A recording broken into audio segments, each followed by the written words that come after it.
And I thought it was very funny. This is how I got started in Japan, by the way. Steph, you won't believe this. So we got denied. Then we went back. And then they said, okay, go. This is what they told me to do. Go to a store, buy a toothbrush, and send us the receipt. Have you ever heard of anything like that?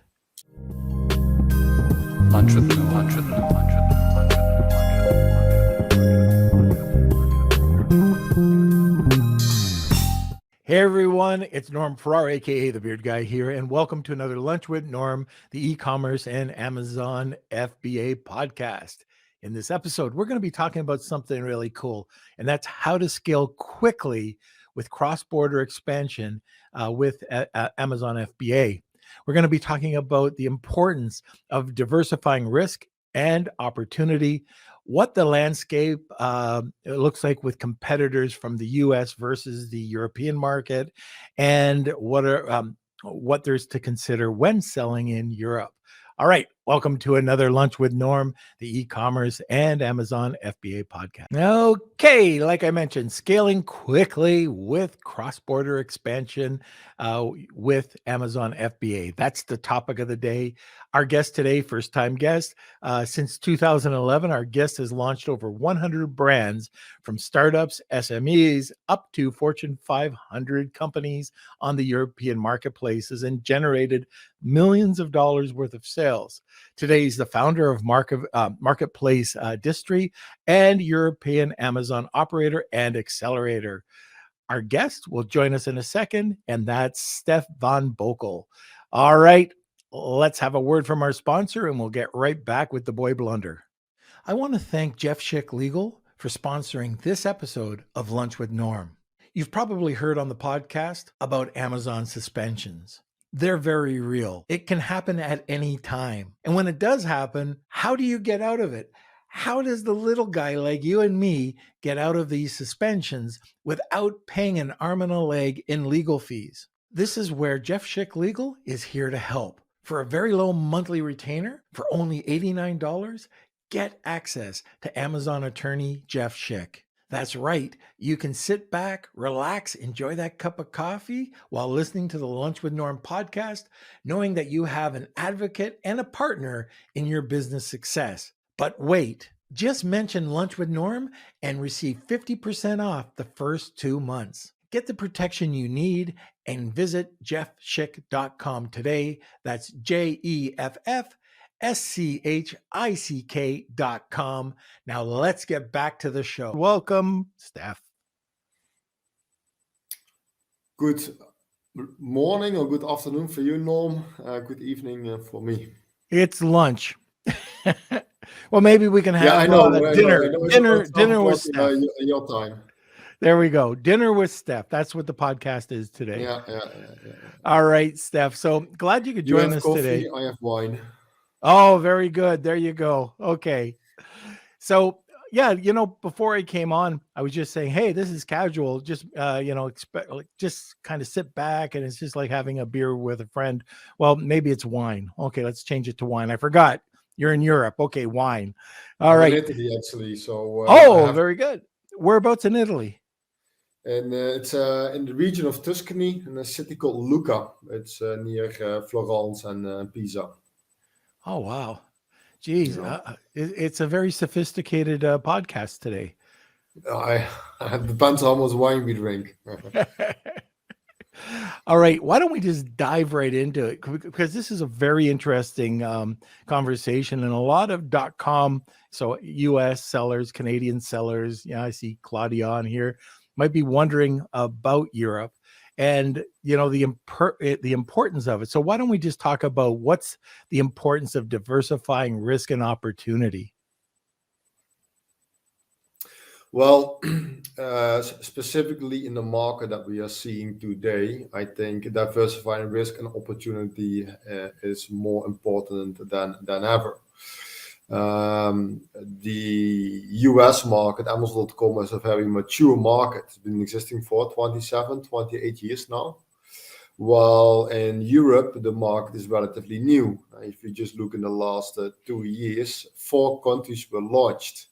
So basically, if you have a successful product on Amazon.com, you can basically relaunch it completely, but with your existing reviews. So it's a much quicker way to start generating success.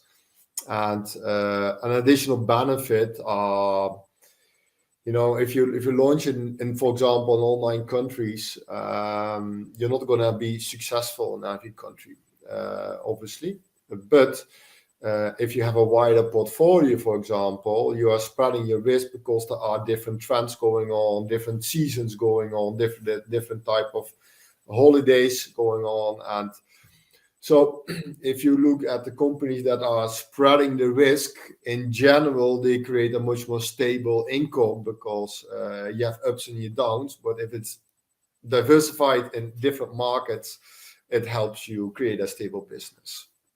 Okay, I get that. I think it is important, especially now. We talk about being an omni-channel, and when I think of that, I think of getting away from Amazon. But this is another way to diversify, and spread your wings, get over into the European market, and start selling over there. In fact, I went to a buddy of mine's. This goes back a couple of years, but Tomer Rabinovich. I went to his one of his events in Israel, and I was talking to a lot of the European sellers, and a lot of them didn't even sell in the U.S. They launched in Europe, had such great success in Europe. They just stuck around Europe because it was less competition. They didn't have to spend as much on PPC, and they never did diversify over to the US, which I thought was really interesting. Like, they had no interest to spread their wings and get into the US, where I think the opposite, we should be looking at spreading our wings. Why am I saying that so many times today? But we should be looking at Kelsey, You're help hungry, me. looking for some chicken. You know what? That's it. I am hungry. So, anyways, looking to get over to the European marketplace. I think it's a really important aspect of being able to optimize your sales. What do you think? Well, it's actually very interesting that you mentioned, because the reality is that less than 1% of these sellers are selling on a global level. So, and that is not only US companies wanting to sell in Europe, that are also European companies. Also in Europe, the majority is selling in their own country and then one or two other countries. Almost nobody really sells in online countries. As an example, in the Netherlands, opened 2 years ago. In 2 years, it already became Amazon the fourth largest e-commerce platform in the Netherlands, and there are less than 100,000 companies active on Amazon.nl. So, and there are a total of 10.5 million companies selling on Amazon. So, if only 1% is selling that basically shows basically how far the market is. I've been having this dialogue already for 10 years, right? 10 years I've been explaining to people the future is borderless. And Amazon actually gives the opportunity relatively easily to start exploring new markets. But the difficulty is obviously the local experience that you need. And that basically keeps people, able not making a step. They cannot really judge the risk or the opportunity. And it's a sad thing, because the ones that actually do sell on a pan-European level, they are generating much more resources, and they are basically buying off the local heroes. Because like you said, there's less competition, not a little bit less, I mean, way less competition in Europe, specifically because also shattered to all the different countries.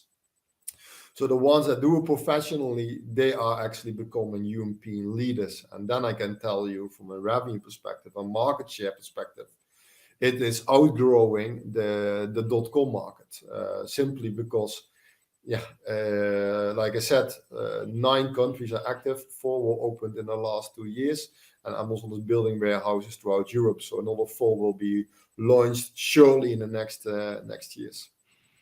So I don't get it. And you just mentioned in the European market, the European sellers aren't taking advantage of it. The .coms are definitely not taking advantage of it. So why not? Like, what is causing the issue about using or spreading out to a pan-European model? Okay, so let me just paint you the picture. Okay, so you see a lot of FBA companies saying, "Hey, we can ship to whatever in Europe." And then you talk to that FBA, to that warehouse company, and they say, yeah, but we don't speak the language, and we also we don't have a VAT number. And if you want to offer next day delivery, you also need a local VAT number. Oh, and your product needs to be compliant against local laws. Then you think, oh shit, I cannot work just with one warehouse company. I have to work with 5 different service providers. So you need to really understand and manage each of those service providers to be able basically to recognize if you're getting a good deal. So then the other alternative is, am I going to set up an internal organization? So Belgium recently opened just a few weeks ago. If you want to start selling in Belgium, you need customer support that speaks Dutch and French, because it's a bilingual country. So do you have somebody in-house that speaks both languages? Probably not. So you want to hire 2 people? No, because there's no full-time job in the beginning, because it just launched. And there's also no revenue to pay this person. So there's no work and no revenue. Then you need a local VAT number for the local storage and the shipments. You need to do local stock control. You need to do content optimization in both languages, and you need to do marketing campaigns. So when a country launches, the same, and the team that you have on Amazon.com, you need to set up per country. So it's a big investment, and for small companies, it's just too big. For large companies, it's often too complex. And basically, what the majority do is say, okay, let's launch just in one country, see if it works, and then I'll go to the second one. But what you often see is that, okay, the launch in one country is not that successful, so they're not really motivated to, get a new budget for a second country, because they don't have a success story from the first international country. While I say, okay, forget about the borders, start doing research where your biggest market is. So if you're from the Netherlands, don't start in Germany because it's the biggest market and it's most easy because it's the neighbor country. Start checking in each country, how big is the market, who are your competitors, what are your prices. And then if you see, the market is, for example, Poland, I don't know, could be, then think back, how am I going to able to do it from operationally? While the majority thinks in opportunities from an existing operation, I say look from a market perspective and then figure out how you're able to organize the operation. Okay, very interesting. Yeah, I've tried to talk to some of my clients, and they're just so hesitant, to get over to Europe.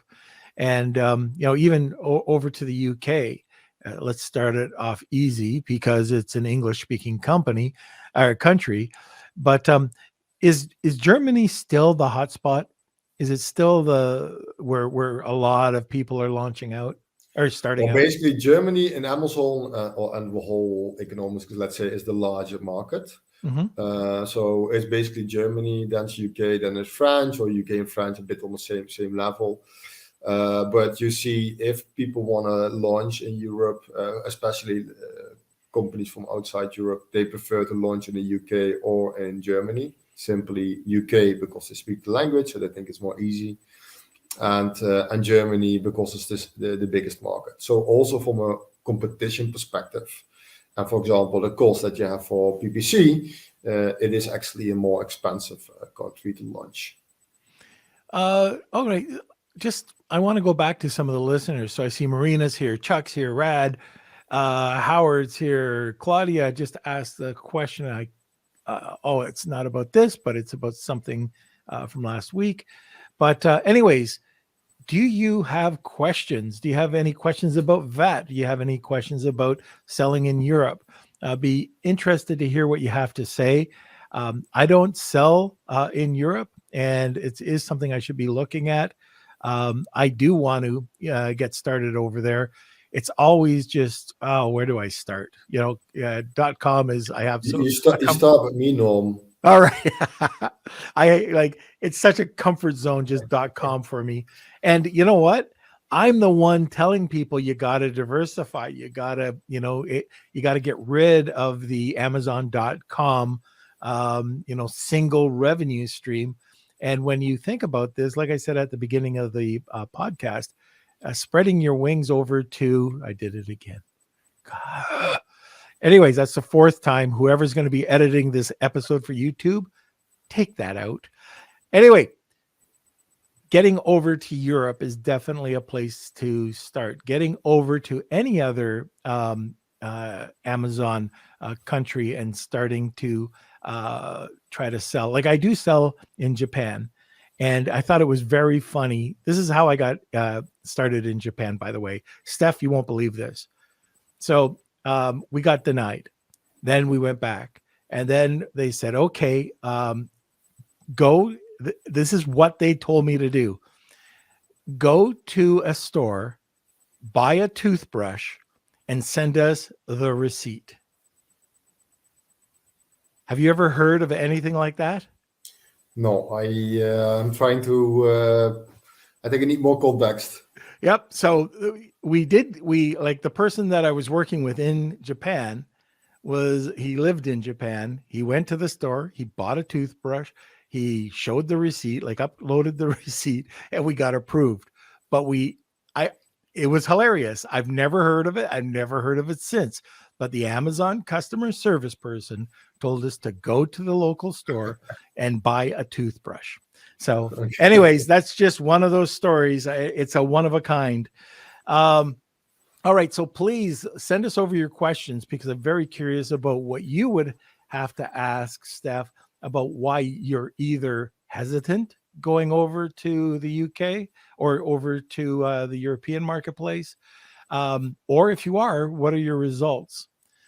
Let's talk about the revenue goals. So what should your revenue goals be compared from .com and Europe?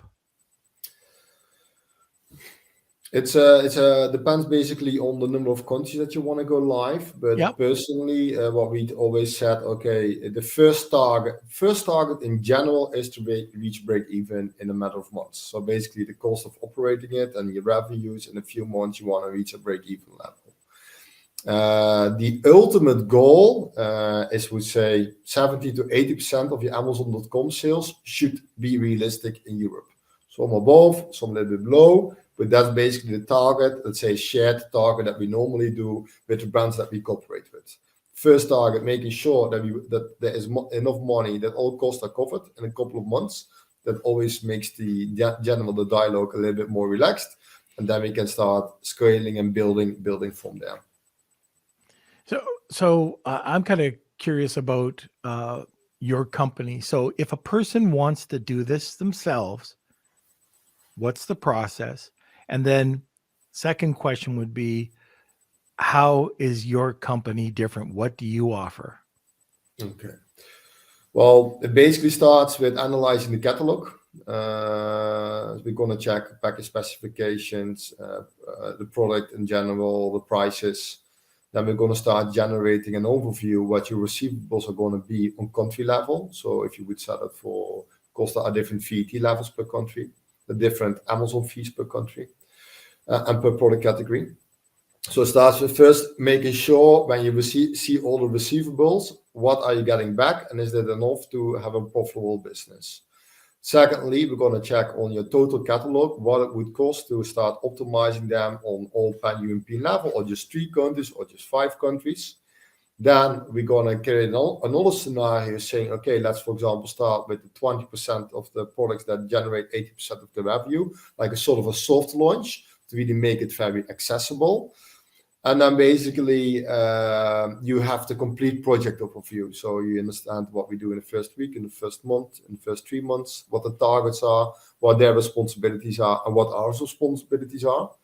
But to really simplify it, basically, we as a company, we are not a project company. So if you need a customer support agency or a compliance agency, we are not there. We are the company that manage your European sales end to end. So we do the import, we do the compliance, we do the warehousing, we do the logistics, we do the customer support, we do the listings. So basically, we do the end-to-end operation of Amazon. So your job as a brand is basically making sure that there's stock, and that's about it. Okay. Obviously, there are meetings where we're discussing, how what kind of trends do we see? Who are your competitors? Are we able to, to compete? So there's obviously, a shared talk, but from an operational perspective, there's no pressure on the company. So that's basically, in a nutshell, how we approach things and how we work with the brands. What makes us different than anybody in the industry is we set up an individual seller account, which the brand can access. If you already have a marketing company that you work with, they can also access. They can do the performance activities, but on the background, we do the boring stuff. So we do the translations if needed. We do the VAT filing. We do the stock control. We do the warehousing. We do the compliance. So we are just making sure, because Amazon in Europe is an operating game. So we make sure that the products are against local laws, and to be able to sold, we make sure that the stock is in every country available, so we can offer next day delivery. But the big difference is that the US company, do not need to have a VAT set up in Europe. Zero, because we lease sort of seller accounts with already completely a legal and fiscal entity set up. So basically, any brand can start selling in Europe in a matter of weeks, directly on the most professional level, because you have 30 people with different backgrounds from these different countries, active at all activities from running and leading an Amazon brand. And then once you see, okay, this brings good business, Germany, France, and Portugal or whatever are the most interesting markets, then you take a few months to set up your own entity, your own VAT, and then we shift the ownership from the seller account to the brand, and then they can manage it themselves. So we create a very easy stepping stone into the European market without any large investments up front, long-term contracts. So it's basically now just as accessible as I would say as Amazon.com. Okay. Now we're getting to the bottom of the hour. Just a couple of things. Like I just mentioned, if any of the listeners have any questions about selling over in Europe, just let us know. We do have a giveaway today, Wheel of Kelsey, and we also have something for everybody. So why don't you tell us about the first? What is that one giveaway that you're giving, Steph? Well, Norm, maybe this is also something for you. Are you also able to win something, or is it only your audience? What's that? Are you also able to win, or is it only the audience? No, I can't win, unfortunately, but Okay. This is going out to the audience. So basically, we offer our complete operation without any cost. So basically, any brand can immediately start selling. We will do the import, we do the listings, we do the compliance, we do the customer support, we do everything. And once the first sales there, we're just going to take a percentage up to 10% of the sales. But you can basically start selling immediately in a matter of weeks. On our cost, we will do the whole shebang in launching your product and operation in Europe. So basically, you get a team of 30 FTE without actually paying them. So, well, that's fantastic. So if you're either in the market right now, or like I know Claudia's developing a product, let us know. Hashtag Wheel of Kelsey, tag 2 people, and you'll be entered into this great giveaway. Imagine selling in Europe and you're not paying a penny. So that's a great offer. What about the offer that you're giving to everybody? So we will do market research just to see upfront where we see the biggest potential. So competitor analysis, total market value. So a market research to understand if online countries where's the biggest market. That's for everybody. And then for the first 5 people that are saying, okay, Steph, let's go, we will offer a package that normally you would pay for 9 countries to go live. You only pay now for 3 countries to basically go live. So basically, you get 6 countries for free. Basically, if you say about this diversifying risk and of opportunity, you triple it basically. That's fantastic. All right, everybody. So that's hashtag Wheel of Kelsey and tag 2 people. You'll get a second entry. I see Tony's in there. Hopefully, some of you people are interested in selling in Europe. I'd be all over this. Imagine it is free of charge to start selling, and you get the expertise of Steph and his 30 staff to help point you in the right direction and get selling. And for everybody else, you get 3 countries, pay for 3 countries and get 6 free. So that's a phenomenal giveaway today. All right, Kelsey, let's head over to a word from our sponsor. Launching products isn't like it used to be. To successfully launch your product, you need to hit that algorithm from all sides. Driving external sales, boosting social signals, and increasing product listing engagement are fundamental to success. Rebate is the first and only launch platform that delivers across this broad range. Get your product featured on Amazon.live through Rebate's influencer program.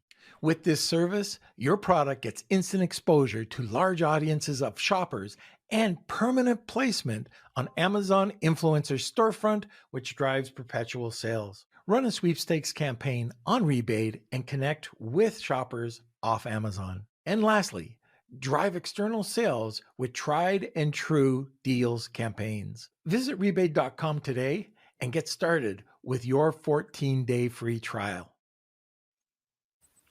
Kelsey. Yes, I just had one question for you, Steph. For people that are interested for the prizes available for everyone, how should people reach out and contact you about that? Is there through the website? Well, of course, the website, marketplacedistri.com. That's one. Our LinkedIn page is also when you search on Marketplace Distri. And I think you can find the links here in the show. And then also directly to LinkedIn, always reach out. That's why I have LinkedIn, so you can reach out, ask questions. Just ping me and I'll. Well, just a thought. What about Kelsey? Come back. k@lunchwithnorm.com and just give the information to you and then forward it over to Steph. How's that? Yeah, that works. That would be too. the easiest. Okay. And I do have one other thing here. Kels, come back.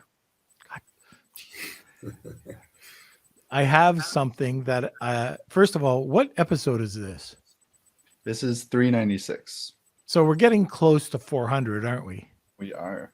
And we're going to be away during that podcast, unfortunately. But I do want to, I see the same names coming up here week after week after week after week.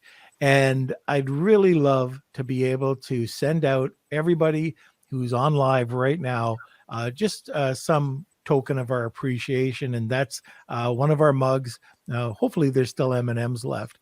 So if you're interested, no strings attached. We're not going to be doing anything with your information, but just send us over your address and we'll make sure that you get it out. And I think that's just to say thank you. Again, it's everybody that's listening week after week or 3 times a week is just fantastic. It's the same names I see all the time. And hey, if we got a couple of new people, enjoy the mug. So just send that over. What were you going to say, Kels? Yeah, just email me 400 or mug or something like that in the subject title to k@lunchwithnorm.com. I'll put this information in the comments section so you guys can check it out. But yeah, I'll add that now. All right, fantastic. Okay. And if nobody's interested, then fine. I save a few mugs. I'll send one to you, Steph. Oh, Okay. nice. Yeah, and you'll get one anyway. But let's go back. So you talked about your services. Now I want to talk specifically about if a seller wants to do this on their own. What are like 5 or 10 things that they have to do to set up in the European marketplace? So yours is a done for you service, but if Marcia or Tony or Chuck wants to set up and they want to go through this on their own, what do they have to do? What are they looking at doing? Well, if I would be in that position, the steps I would take is first do market research to understand where your biggest market is, one.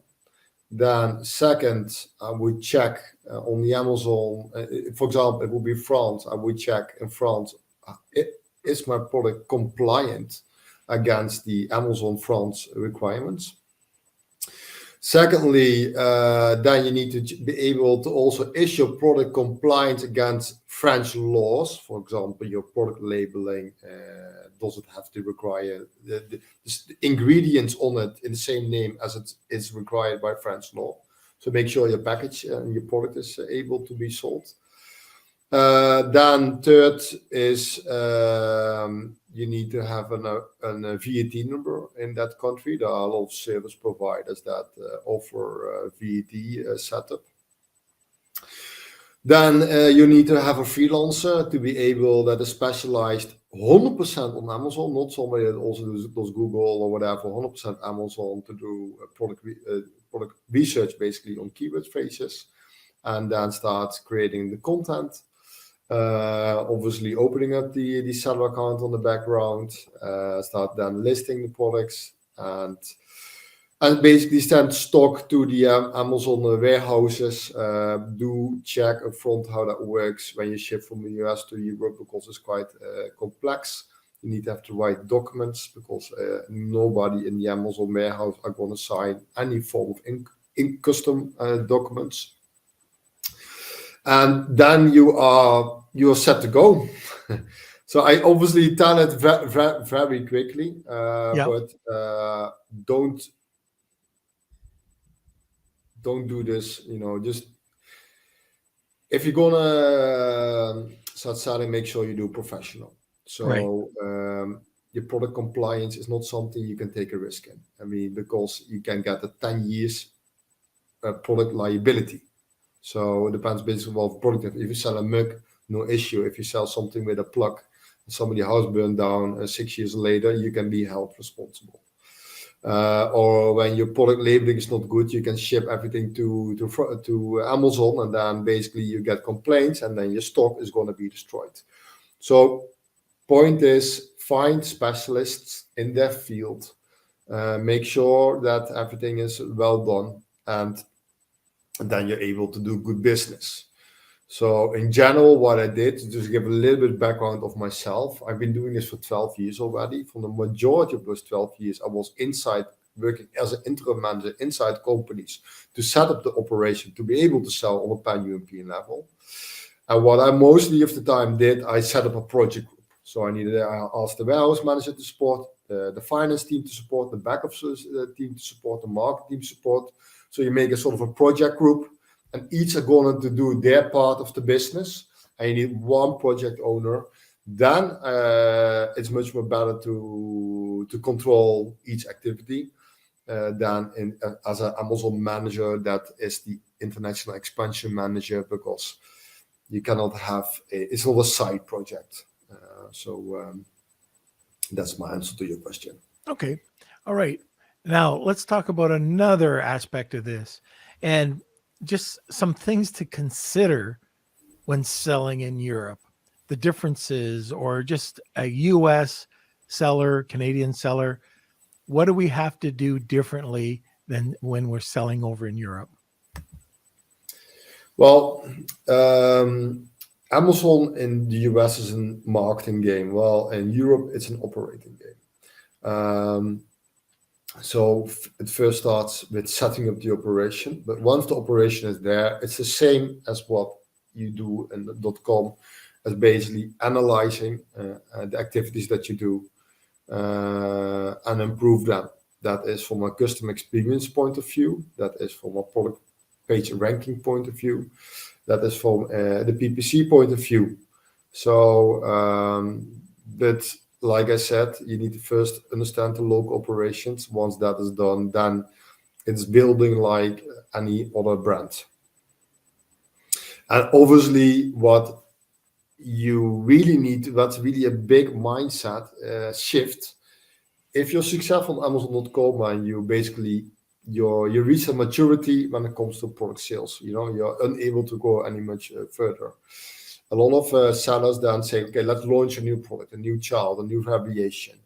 That's not what I recommend in Europe. So if you have a successful product, do not launch a competitor, just launch in a new country, because it's the same product with the same product page. You just need to optimize it. So it's a much accessible way to start increasing your sales is by basically opening up new countries. So if you do it well, you can open up a new country every month. So that is obviously in a different way of growth planning. Okay. Last question for me, and then we'll go over to the listeners' questions. But objectives. So what should your objectives be as an entrepreneur? What my objective for an entrepreneur? So I think you can look at it from different perspectives. What I often say is, for example, a lot of, I think 60% of the FBA brands want to do an exit. So you're talking about 10,000 of companies that are hoping that Atrasio and all the other FBA aggregators are going to buy you. But the reality is, if you look at like now 200 aggregators, there are, and they all together purchase just a couple of thousand brands. So the chance that you're actually going to be bought by an FBA aggregator is very slim. So I understand that you want to work with an FBA aggregator, right? Because they have the resources to really blitz scale your business. Well, I say, do not sell your company to an FBA brand, but blitz scale with us, right? Find partners that have all the resources to be able to still grow, get the maximum out of your product. So I think you need to really consider that as an alternative instead of selling your business. Because also on that way, you can still focus on the thing you're good at, product development, understanding the market, without you actually having to carry the responsibility of really scaling it from an operational perspective. So if you, for example, also ask me, and that's a little bit a different understanding, is when you want to grow as an entrepreneur, I think you're in a very luxurious position. If you did not really, you don't have a product preference yet, or a market preference yet, or approach preference yet. So if I would say, okay, where do I want to be in 5 years? I would look at it from a perspective, what kind of activities do I want to do? In which market where I can, for example, recognize opportunity and risk. What type of operational activities I would like to do, what type of big of a deals I want to do. And then you start really creating a sort of a filter of where you want to be. And then if you make some planning for your future planning, you can bring it first to your own SWOT analysis, your own filter. And then on that way, you can better decide which road you choose actually has the desired outcome for you as an entrepreneur. Okay. All right. Because the majority thinks short term. They constantly think, can I go left, can I go right? Can I go left, can I go right? Well, if you take it a little bit further and really take some time to really ask yourself those questions, I see that you're able to much better steer your future. All right. Very good. Thanks. We got a bunch of questions that came in. So Kelsey, you want to start with those, please? Yeah. So the first one is from Rad. He's asking, do we have to get VAT registered for our brand? No. And you're talking about if they register with you. Normally, yes, but we are the first one in Europe to create a new solution where it's not necessary. We are 100% responsible for that whole situation. We would only recommend you to do the VAT registration once we tested the market. That's good business, and then you can do such long-term investments, such as working with a local accountant, a local VAT registering. So normally, yes. If you go outside us, yes. If you go through us, you don't need it. Okay, next. All right. The next one is from Chuck. Once established in the European marketplace, what ongoing services would you continue to offer that is necessary? Or would the seller be able to continue on their own once established? Well, good question, Chuck. Amazon is by far the largest sales channel in Europe. If you look, for example, in Germany, 65% of the product searches start on Amazon. So the first thing that you want to do is indeed establish on Amazon. Once you are established on Amazon, there are lots of other local marketplaces, right? In the Netherlands, you have bol.com, you have French, you have Cdiscount. So every local market has often one or two other sales channels. Keep in mind, from a revenue perspective, they've never been able to compete. But from a strategical reasoning, you could be also looking at different marketplaces. And this, what's for sure is going to happen when you do good sales. Local retailers are checking on Amazon who is Amazon's choice, who is the best seller, and they are going to contact you to see if there is a normal retail relationship possible.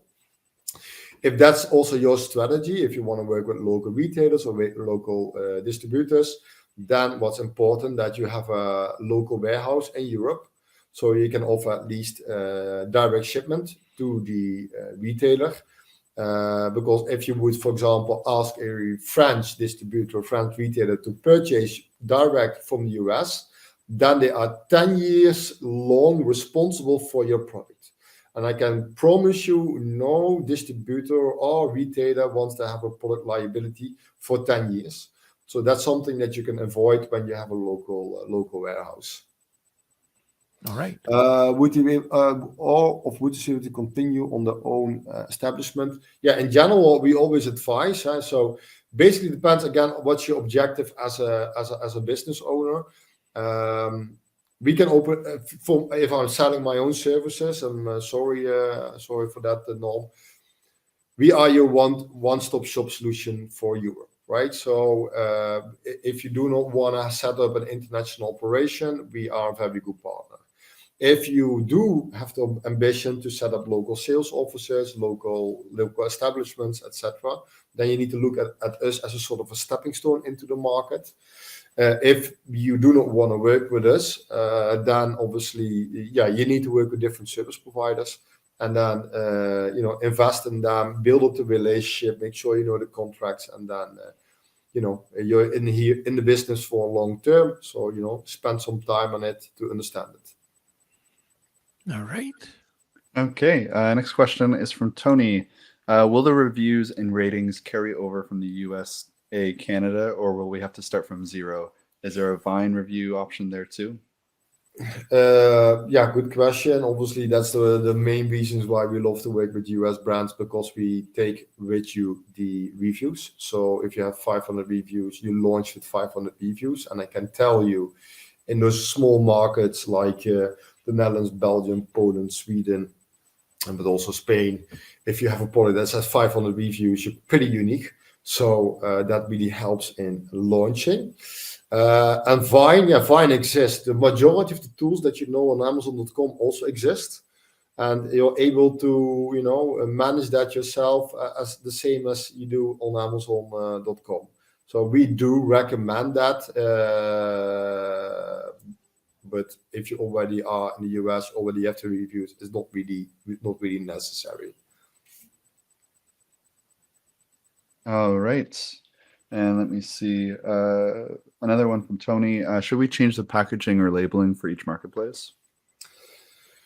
Well, yes and no. There are local requirements, obviously. If you are going to the supermarket in the US and you see a French packaging, you're probably not going to buy the product. So yes, you need to have a local packaging, but that can also be very practical solved. So you can put a sticker on it. You can put that paper in the packaging. So it doesn't mean that you need to prepare at the manufacturer already the packaging. You can just, sort of simplistic organize it by having, for example, the stickers available. So, what we, for example, do, and more warehouses do that. It's not something unique. You create basically one European stock location, and when you ship to France, you put the French sticker on it. Or when there are packaging available, you repack it and ship it to France. Most easy is often just to put a paper in it or a sticker on it, because then the cost is like 10 cents or whatever per box. But yes, you need to make sure that you're compliant against local law, because it's a dangerous thing when you get the French government or the German government, especially the German ones. If you start selling that is not allowed, and also you don't want to get blocked on Amazon.de because you're going to get complaints. All right. Then we have one from Rad. We talked about the first question, if you need VAT for your brand with each country. But do we have to have... Yeah, I'm reading it. Do we have to get a VAT for our brand with each country? Well, yes and no. So there is a new rule that you're able to ship from one country, for example, Germany, to the rest of Europe. The bad thing is that you're unable to offer next day delivery. And I can tell you, if your competitors offer next day delivery, you're going to lose. So by European law, if you ship a stock in France or in Germany or in Italy or whatever, you need to have a local VAT number. So yes, you do that. You need to do that if you want to do professionally. Do we have to have our products in each language? Yes, you need to have your products in each language, because a German wants to read it in German, as an American wants to read it in English. But that can be a sticker or a sleeve. And exactly, that can be a sticker. I mean, you need to create, obviously, you need to do product page optimization, because if you do Google Translate, believe me, Germans and French have a different way of looking for a solution online. So they're going to recognize it. It's also from an SEO perspective, you need to optimize it. And then your product packaging need also be local, but that can be solved by a sticker. Is it easy to import goods from China? Well, yes. We do pickups everywhere. This week in Scotland, in the US, and in China.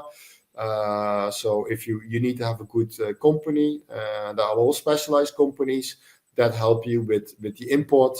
And what is obviously important is that your manufacturer has the right certificates. So that's also something that you need to check. It's also something that we always upfront check to make sure that the products are, again, compliant. Are there any suggestions for solar products? I don't know what you're referring to. If you ask about the customs or you're asking from Amazon, basically in both scenarios, I don't know. I would need to check. So how it normally works is that each product has an HS code, an import code. Based on that, you get a percentage. And then the same also happens on Amazon.fr and IT and ES. You're checking per product category, and I think they're like 12,000. You need to check what are actually the local commissions that Amazon is charging. All right. Okay. And we just have a couple more. One from Chuck. Are you strictly for European expansion, or do you handle UAE, Australia, India too? Luckily, Chuck, I'm only doing Europe. It's already a big job. So yeah, no, we really consider ourselves as a European operator. So we do Europe, and Europe today. Last 2 years ago, it was 5 countries. Today, it's 9 countries, and we expect there's going to be more countries. So that's us really our specialty. We are the European operator. Okay, so I think that is everything. Did I ask about the change of packaging or labeling for each marketplace? Yeah. Well, it's basically the stickering part that we just shared. So it's something that depends on which warehouse you work. I would not recommend to create stock for France and stock for Italy and for Spain, because then obviously you're increasing the stock volume. I would keep that volume as limited as possible and be more flexible, for example, a stickering option. And once obviously you're generating hundreds of pieces per country, then you can talk about with your manufacturer about labeling products for the local market. Okay, so now we're getting to the top of the hour. Last chance to enter. If you're interested in getting your product set up in Europe for free, this is something that Stef's offering one lucky person today. Your product, your Amazon product listed in Europe for free. He's going to be doing that for you. And if you want to get your product your product into 3 countries and get 6 for free, he's also offering that as well. Now, I'm not getting an affiliate for this or anything like that. This is something he's offering. So I think you told me I would get a mug, right, Norm? Oh, yes. Okay. But anyways, hashtag Wheel of Kelsey and tag 2 people and you'll get a second entry. So check it out. Last chance. I noticed that we got a couple more questions and then we're going to talk to Stef about his contact info. Okay. So let me see. We have a question from Marsha that came in. Does your company handle the translations or do we have to do that here in North America? We want to do that because we have everybody in-house from France, from Germany. Everybody is in-house. So our team is sitting together. We do not outsource it to freelancers because it's important to have a uniform approach as a brand. So yes, we do that in-house, but we do it on a local approach. There's no such thing as a European strategy. You need a German for the German market, a French for the French market, but you want them to work together to understand who's the market, who's the brand, what's the quality, etc. Okay. All right. So what's your contact information, Stef? Somebody wants to get a hold of you. Are you able to share my LinkedIn profile? Yep, we can do that. It's showing up on the screen right now. Good, then I can do for the first time on television. I always see it click here. And so just reach out to me personally, and then we can just have a one-on-one talk about what your plans are. We can figure out if it's a doable approach for you. Obviously also through the website, but I promise you that I will also always be there, the first person to talk to. And so looking to hear about your growth plans, and let's figure out if this is a suitable business for you. All right, fantastic. And by the way, Tony, I'm doing some Amazon Lives this week. If you want to join me, that would be fantastic. Just reach out. And Howard, as soon as I get your products, I'm going to do a full, just an Amazon Live, just on ORL, because there's such great. I've been using your product now for the last couple of weeks since you were on, and it's fantastic. And one of these days, Marsha, we're going to get your code straight. But if anybody's interested in sending us over some products, we're doing Amazon Live, shoppable videos, posting on our social media and on our deal site. So just let Kelsey know and we'll make arrangements for that. Okay, so let's go over to our sponsor and then over to the wheel. I want to give a quick shout out to an incredible group of sponsors to help keep this podcast running. The Lunch with Norm podcast would not be possible without the support of the following sponsors: Post Purchase Pro, Clear Ads, Jeff Schick Law, Rebate.com, Honu Worldwide, Digital Blacksmiths, Netfluence, Extreme Power, and Startup Club. Now back to the show. Okay. All right, so it's time for the Wheel of Kelsey. It's time. All right, here we go. It's time for the Wheel of Kelsey.